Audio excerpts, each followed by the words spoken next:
توبہ کا معنی ہوتا ہے رجوع کرنا، آئندہ گناہ نہ کرنے کا عزم کرنا، اور استغفار کہتے ہیں مغفرت چاہنا، گناہوں کی بخشش چاہنا۔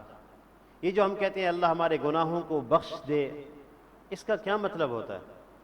اے اللہ ہمارے گناہوں کی مغفرت فرما دیں، اس کا کیا مطلب ہوتا ہے؟ محدثین نے لکھے کہ اس کا معنی یہ ہوتا ہے کہ اللہ ہمارے دنیا میں ہمارے گناہوں کو لوگوں کے سامنے ظاہر نہ فرمائے، پردہ فرما دیں، ہمیں اپنی پناہ میں لے لیں، اور آخرت میں بھی اپنی پناہ میں لے لیں، ان گناہوں پر ہماری پکڑ نہ فرمائیں۔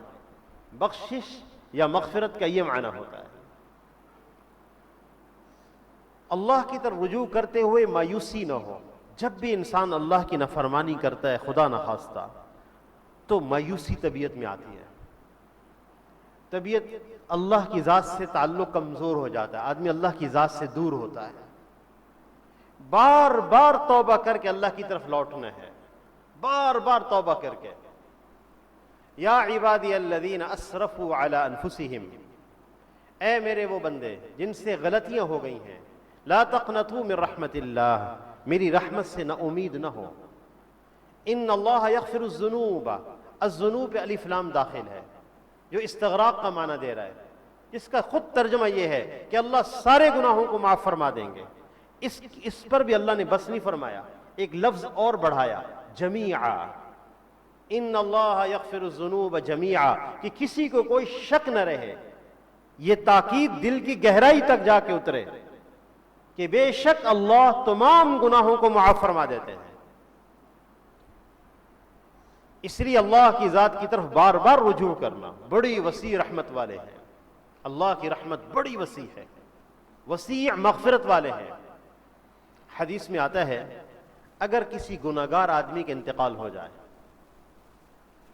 اور کوئی نیک آدمی، کوئی بندہ اپنے آپ کو اچھا سمجھتے ہوئے اور اس کو برا سمجھتے ہوئے یوں کہہ دے، لا یغفر اللہ لفلان واللہ لا یغفر اللہ لفلان، خدا کی قسم اللہ اس کو معاف نہیں کرے گا۔ بسا اوقات آدمی کی زبان سے جملے نکل جاتے ہیں کہ میں بہت اچھا ہوں، میں بہت بہتر ہوں، وہ بہت برا انسان ہے جو مر گیا ہے۔ تو یہ جملہ جب نکلتا ہے یہ تکبر کی وجہ سے ہے، کبر کی وجہ سے، میں بہت اچھا ہوں۔ واللہ لا یغفر اللہ لفلان، خدا کی قسم اللہ اس سے معاف نہیں کرے گا۔ اگر کوئی یوں کہے اللہ کی رحمت کو جوش آتا ہے۔ اللہ تعالیٰ فرماتے ہیں من الذی یتألی علیہ، کس کی جرت ہوئی میرے اوپر اس طرح کی قسم کھانے کی، کس کی جرت ہوئی؟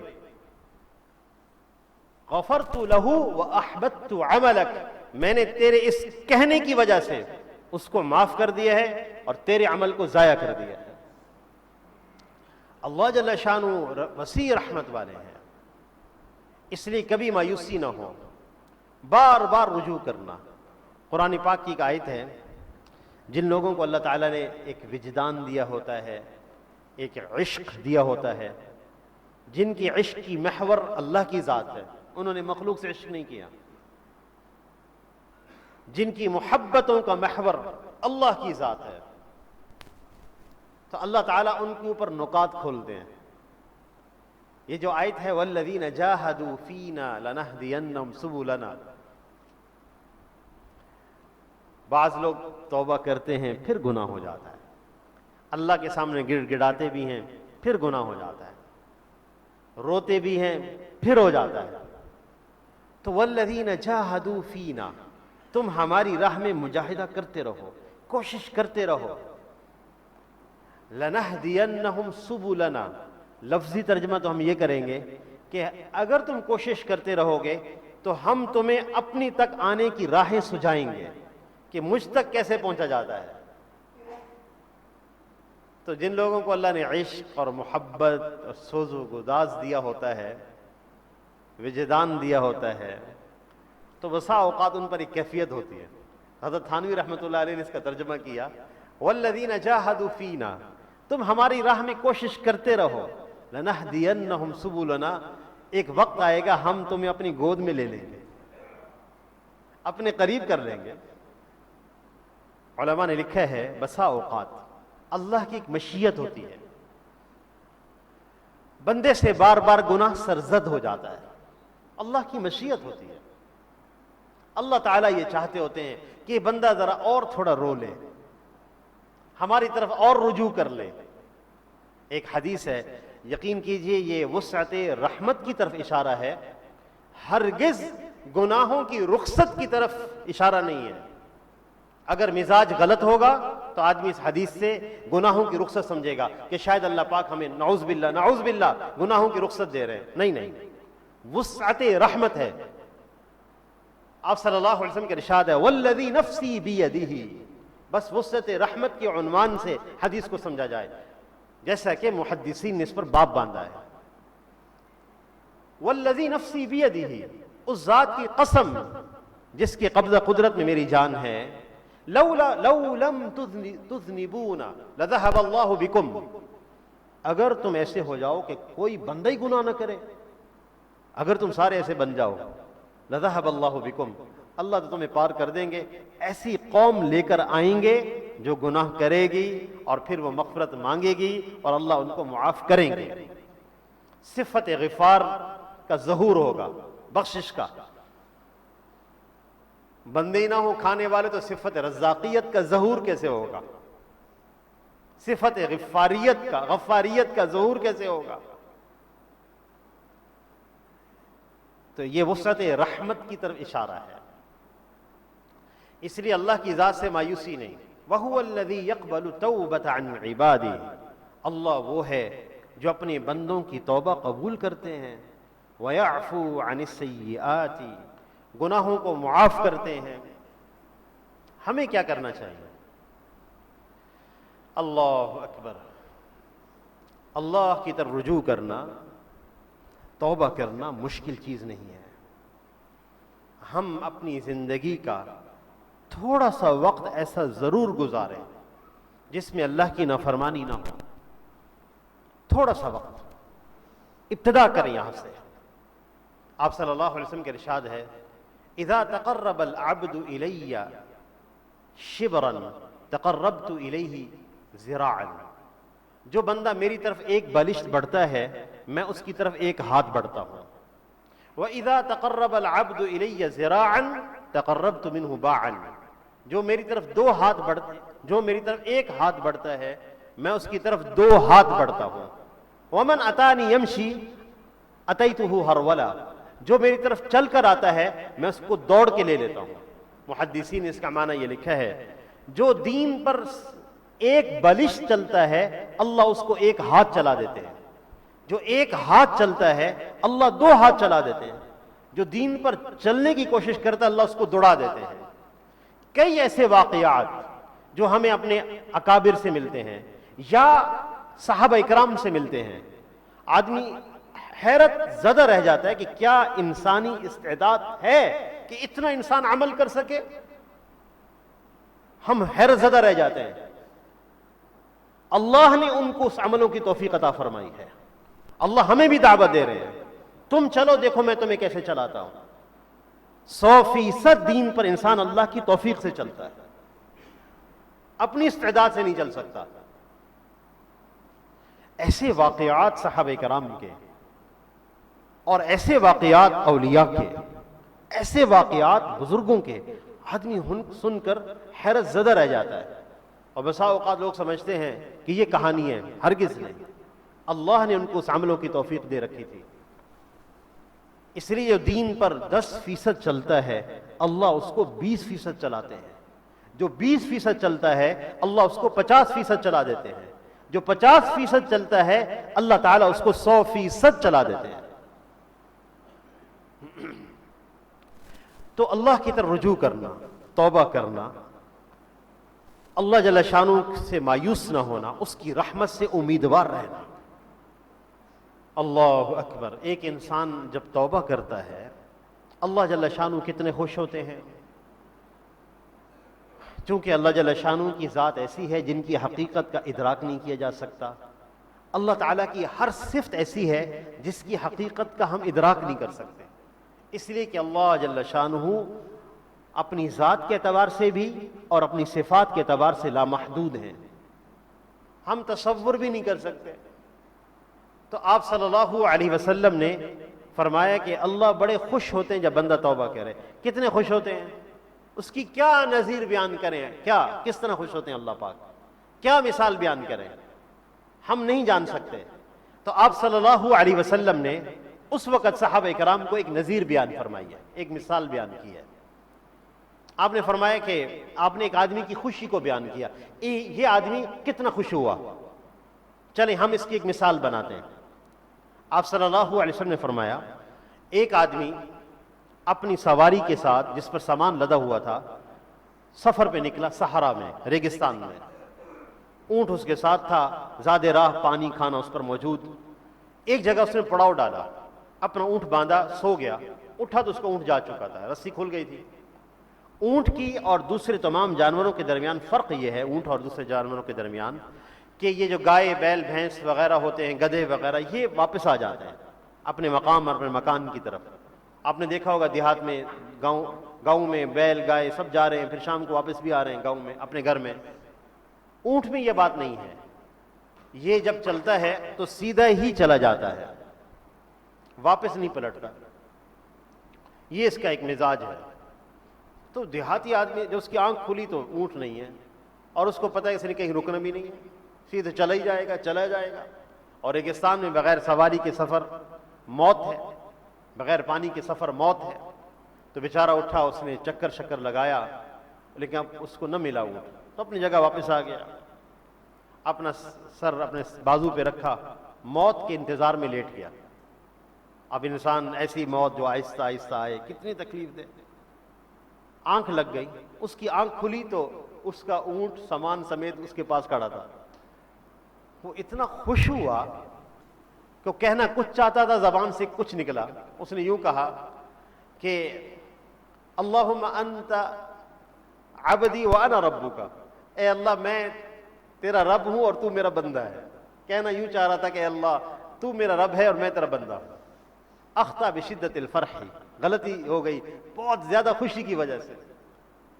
آپ صلی اللہ علیہ وسلم نے ارشاد فرمایا للہ اشد فرحا بتوبت عبدہ، اللہ اس بندے کی، اللہ جل شانہ بندے کی توبہ کرنے پر اس بندے سے کہیں زیادہ خوش ہوتے ہیں۔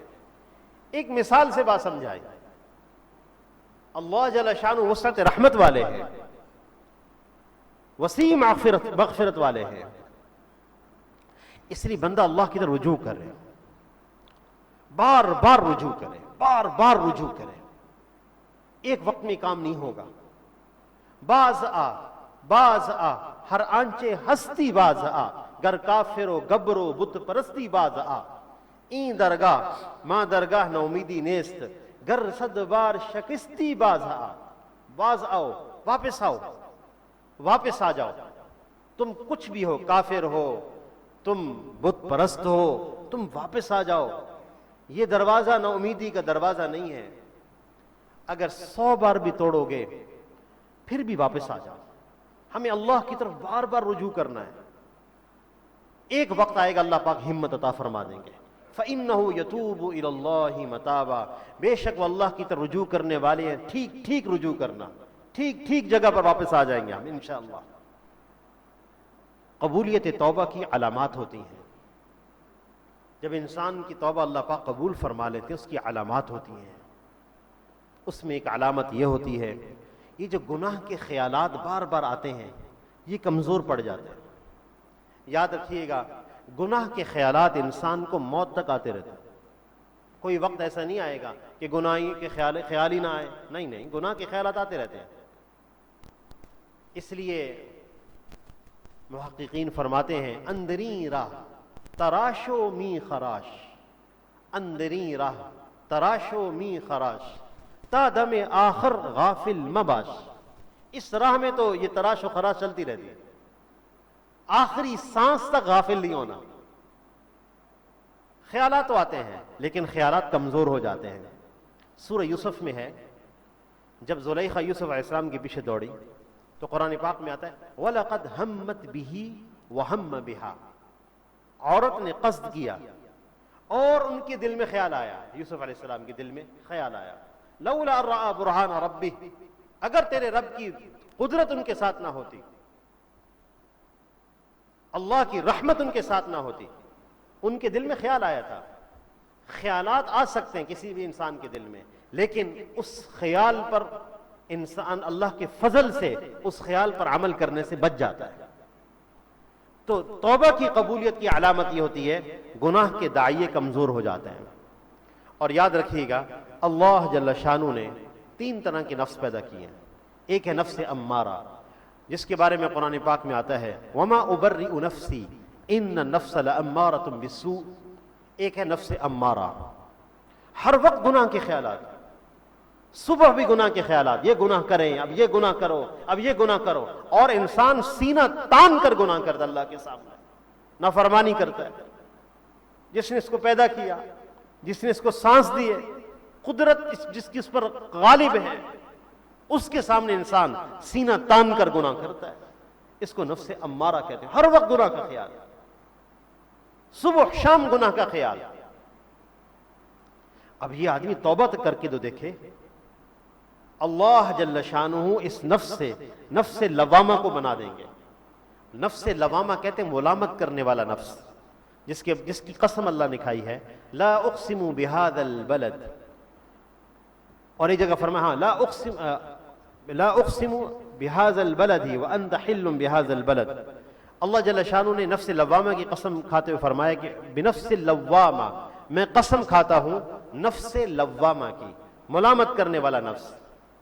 یعنی آدمی سے گناہ ہوتا ہے، اندر سے ضمیر آواز دیتا ہے غلط ہوا ہے، برا ہوا ہے، یہ نہیں ہونا چاہیے تھا، یہ برا کام ہے، اندر سے دل آواز دیتا ہے.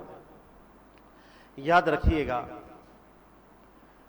جو آدمی نمازی ہے، نیک آدمی ہے، اس سے یہ گناہ تو نہیں ہوں گے کہ وہ چوری کرے گا، اس سے یہ گناہ تو نہیں ہوں گے کہ وہ اب قتل کرے گا، اس سے یہ گناہ تو نہیں ہوں گے کہ وہ شراب پیے گا. لیکن شیطان بہت تیز ہے، وہ اس سے عجیب گناہ کرواتا ہے. ان میں سے ایک گناہ بد نظری کا ہے، اور اس کا سبب ہر آدمی کے جیب کے اندر موبائل کی صورت میں چیز موجود ہے، جب چاہے اس کو دیکھ سکتا ہے. اس سے گناہ غیبت کا وہ کروائے گا. کان سے غیبت سننا، زبان سے غیبت کہنا حرام درجے کی چیز ہے. نمازی آدمی یہ کام کرنے پہ لگ جاتا ہے، پہلی صف کا نمازی ہوتا ہے، نیک آدمی ہوتا ہے، نماز نہیں چھوڑتا اور نہ چھوڑنی چاہیے، لیکن برائی کی سرخ پر انسان ہو گیا. اور یاد رکھیے گا وہ گناہ یا وہ برائی جس کی دل کے اندر احساس برائی نہ ہو، اس برائی کے بارے میں زبان سے انسان توبہ کے الفاظ نہیں نکالتا، احساس ہی نہیں ہے. وگرنہ گناہ کے بعد احساس اگر ہو جائے، صرف شرمندگی کا احساس ہو جائے، شرم آئی ہے، زبان سے اس نے نہیں کچھ کہا، تو حدیث میں آتا ہے التوبۃ الندم، صرف ندامت ہی ہو گئی تو اللہ پاک معاف فرما دیتے ہیں. شرم آئی ہے، معاف کر دیا. التوبۃ الندم، توبہ ندامت کا نام ہے، اندر کی شرمندگی کا نام ہے. لہذا ایک نفس لوامہ ہے، آدمی گناہ کرتا ہے، وہ اندر اندر سے آدمی سے کہتا ہے غلط ہوا، غلط ہوا، یہ بھی غنیمت ہے. لیکن جب آدمی اللہ سے معافی مانگتا رہتا ہے پھر ایک نفس مطمئنہ حاصل ہو جاتا ہے. اب گناہ کرنے سے ڈر لگتا ہے، نیکی کرنے میں مزہ آتا ہے، نماز پڑھنے میں مزہ آتا ہے. اب گناہ کے خیالات کمزور ہو گئے، نیکی کرنے کے خیالات بڑھ گئے. اب میں یہ نیکی کروں، میں یہ نیک عمل کروں، میں یہ اچھا عمل کر لوں. اسے کہتے ہیں نفس مطمئنہ. نیکی میں وہ لطف آئے گا، یقین کریں کائنات عالم کی ساری نعمتیں اس کے سامنے ہیں. جو مقام میں نے ان کو دیا، آپ کو بھی دیا. وادخلی جنتی، میری جنت میں داخل ہو جاؤ. یہ ہے نفس مطمئنہ. بار بار توبہ کرنے پر، بار بار رجوع کرنے پر اللہ اس مقام پہ پہنچائیں گے. پھر قبولیت توبہ کی علامت یہ ہوتی ہے انسان، میں یہ باتیں عرض کر رہا ہوں، یہ دین کی بڑی نعمتیں ہیں، دین کی بڑی نعمتیں ہیں، کوئی دنیا کی نعمت اس کے مقابلے میں نہیں ہو سکتی. شریعت طبیعت بن جاتی ہے، یہ قبولیت توبہ کی علامت ہے. جیسے اللہ چاہے ہم راضی ہیں، کمال صفت ہے، اللہ ہم سب کو عطا فرمائے. حضرت ذو النون مصری رحمہ اللہ سے کسی نے کہا آپ کا کیا حال ہے؟ کہنے لگے اس بندے کا حال کیا پوچھتے ہو جس کی ہر خواہش پوری ہو جاتی. لوگوں نے کہا سبحان اللہ، ہر خواہش تو کسی کی بھی پوری نہیں ہوتی. کہنے لگے میں نے اپنی مرضی کو اللہ کی مرضی کے تابع کر دیا، جو اللہ چاہتے ہیں بس میری وہی مرضی ہے، نظام تو اسی کی مرضی کے مطابق چلنا ہے. تو شریعت طبیعت بن جاتی ہے. اور توبہ کی قبولیت میں علامت یہ ہوتی ہے کہ انسان کو اللہ جل شانہ دکھوں پر بھی، تکلیفوں پر اور بڑی پریشانیوں پر اللہ جل شانہ صبر کی توفیق بھی عطا فرماتے ہیں. یہ قبولیت توبہ کی علامات ہیں. مفتی تقی عثمانی صاحب فرمانے لگے جب 71 کا سقوط بنگلہ دیش ہوا، ڈھاکہ کا سقوط ہوا، 90,000 پاکستان کی فوج نے ہتھیار ڈال دی. اور اس سے پہلے 1967 میں سقوط بیت المقدس ہو گیا تھا. مسجد اقصیٰ کا سقوط یہود کے ہاتھ میں چلی گئی مسجد. اور 71 میں ڈھاکہ کا سقوط ہو گیا. طبیعت میں انتہائی بے چین، انتہائی اضطراب، نہ رات کو نیند آئے، نہ کھانا اچھا لگے. یہ کیا ہو گیا ہے، یہ کیا ہو گیا؟ کہنے لگے میں اپنے شیخ ڈاکٹر عبدالحی عارفی صاحب کے پاس گیا تو میں نے بات سامنے رکھی. میں بہت پریشان، بڑی تکلیف میں ہوں. اللہ والے کچھ لوگ ایسے ہوتے ہیں، یقین کریں، جو ان کے جملے بعض دفعہ ایسے منہ سے نکلتے ہیں جو انسانیت کے لیے رہنمائی ہو جاتے ہیں. ورنہ ان دنیا میں بھی دکھ اور تکلیفیں ہر انسان کے ساتھ ہیں. کہیں ایسی دکھ اور تکلیف کا غلبہ نہ ہو جائے کہ ہم برداشت نہ کر سکیں اور صدمے میں چلے جائیں جس کے سبب سے ہم اپنے قوا کا نقصان کر بیٹھیں. ایسا بھی صدمہ نہیں ہونا چاہیے. تو ڈاکٹر صاحب کے پاس میں گیا تو میں نے ان سے عرض کیا کہ میں بڑی تکلیف میں ہوں. تو انہوں نے تھوڑی سی تعزیت کی. پھر کہنے لگے مولانا کچھ امور ایسے ہوتے ہیں جو ہمارے اختیار میں نہیں ہوتے. پیشنٹ ہاسپٹل میں ہے، ICU میں، ہمارے اختیار میں نہیں ہے. اب ہم کیا کر سکتے ہیں؟ ہم نے دوائیں بھی خریدی، ڈاکٹر صاحب کے پاس پہنچا دیا، علاج ہو رہا ہے. ہم کیا کر سکتے ہیں؟ ہمارے اختیار میں نہیں ہے. مولانا یہ سقوط ڈھاکہ نہ ہونا ہمارے اختیار میں نہیں ہے. اور غیر اختیاری امر پر اتنا صدمہ یہ قابل اصلاح ہے. اتنا صدمہ نہیں ہونا چاہیے کہ انسان اپنے ضروری کام چھوڑ بیٹھے. تو کہنے لگے ان کے الفاظ ایک مرہم تھے. بہت ساری امور ہمارے اختیار میں نہیں ہے، ہم حسب استطاعت جتنا کر سکتے ہیں کر سکتے ہیں، باقی اللہ ہی کریں گے. لہذا اس امر پر شدید صدمہ نہیں ہونا چاہیے. صدمہ اور غم ہمارے جسم کا حصہ، ہمارے احساسات کا حصہ ہے، لیکن اتنا صدمہ کہ انسان اپنے حواس کھو بیٹھے، اس کی اجازت نہیں. تو اللہ کی طرف رجوع کرنا. ومن تاب وعمل صالحا، رحمان کے بندوں کی صفات میں سے یہ ہیں جو توبہ کرتے ہیں، نیک عمل کرتے ہیں. فإنہ یتوب، بے شک وہ رجوع کرنے والے ہیں، الی اللہ متابا، اللہ کی طرف ٹھیک ٹھیک رجوع کرنا. تو گزارش یہ ہے کہ ایک عادت تو ہم سب بنا لیں کہ رات کو سوتے وقت ہم توبہ کر کے سویا کریں کہ اے اللہ میرے دن کے گناہ معاف کر دیں. آپ صلی اللہ علیہ وسلم کا ارشاد ہے کہ اللہ جل شانہ فإنہ یبسط یدہ باللیل لیتوب مسیء النہار، اللہ توبہ کا ہاتھ بڑھاتے ہیں رات کے وقت کہ دن کا گناہگار توبہ کر کے سو جائے. دن کا گناہگار رات کو توبہ کر لے. اللہ ہاتھ بڑھاتے ہیں. اللہ اکبر، اللہ اکبر. اللہ جل شانہ مستغنی ہے ہر چیز سے. محدثین نے فرمایا کہ صرف ترغیب دینے کے لیے مثال دی ہے کہ اللہ ہاتھ پھیلاتے ہیں. مثال دی ہے صرف. اللہ مستغنی ہے ہر چیز سے، کہ تاکہ بندے کو احساس ہو جائے کہ میرے اللہ تو ہاتھ پھیلا رہے میری طرف کہ آؤ رجوع کر لو. وَيَبْسُطُ يَدَهُ بِالنَّهَارِ، اور دن کے وقت بھی ہاتھ پھیلاتے ہیں. لِيَتُوبَ مُسِيءُ اللَّيْلِ، تاکہ رات کا گناہگار دن کو توبہ کر لے. اس لیے ایک عمل تو اہتمام سے اگر ہو جائے اس کے بڑے اثرات انسان کی زندگی پر ہوں گے، بڑے اثرات. اور وہ یہ ہے رات کو توبہ کر کے سو جائے کہ اے اللہ غلطیاں ہو گئیں، معاف کر دے، آئندہ نہیں کروں گا. ہم یہ باتیں زبان سے بار بار کہیں، ایک وقت آئے گا اللہ اپنے فضل سے اپنی پناہ میں لے لیں گے. اس کی کوشش کریں گے انشاءاللہ. اللہ ہم سب کو عمل کی توفیق عطا فرمائے. وآخر دعوانا ان الحمد للہ رب العالمین.